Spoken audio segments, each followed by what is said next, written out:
সকলকে প্রভু যিশুর নামে শুভেচ্ছা জানাই। জয় যিশু সকলকে। আজকে আমাদের বাইবেলের বাক্য পাঠ হলো গীতসংহিতা 91। যে ব্যক্তি পরাৎপরের অন্তরালে থাকে সে সর্বশক্তিমানের ছায়াতে বসতি করে।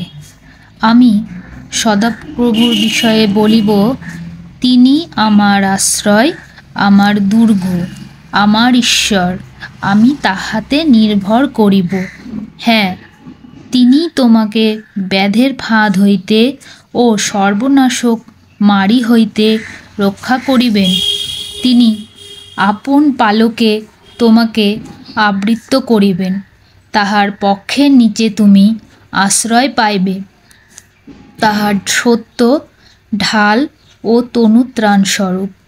তুমি ভীত হইবে না রাত্রির ত্রাস হইতে, দিবসে উড্ডীয়মান স্বর হইতে, তিমির বিহারী মারি হইতে, মধ্যাহ্নে সাংঘাতিক ব্যাধি হইতে।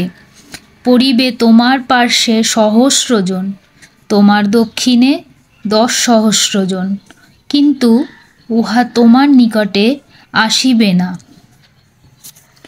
তুমি কেবল স্বচক্ষে নিরীক্ষণ করিবে, দুষ্টগণের প্রতিফল দেখিবে। হ্যাঁ, সদাপ্রভু, তুমি আমার আশ্রয়, তুমি পরাৎপরকে আপনার বাসস্থান করিয়াছ। তোমার কোনো বিপদ ঘটিবে না, কোনো উৎপাত তোমার তাম্বুর নিকটে আসিবে না, কারণ তিনি আপন দূতগণকে তোমার বিষয়ে আজ্ঞা দিবেন, যেন তাহারা তোমার সমস্ত পথে তোমাকে রক্ষা করেন।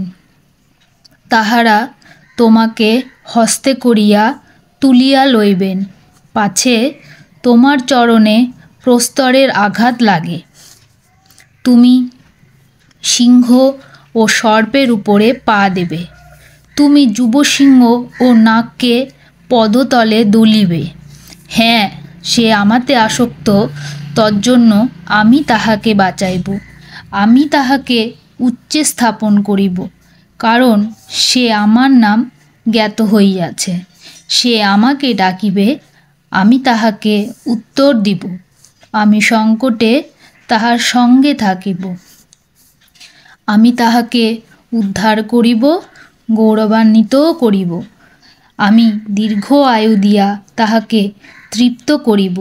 আমার পরিত্রাণ তাহাকে দেখাইব। আমেন।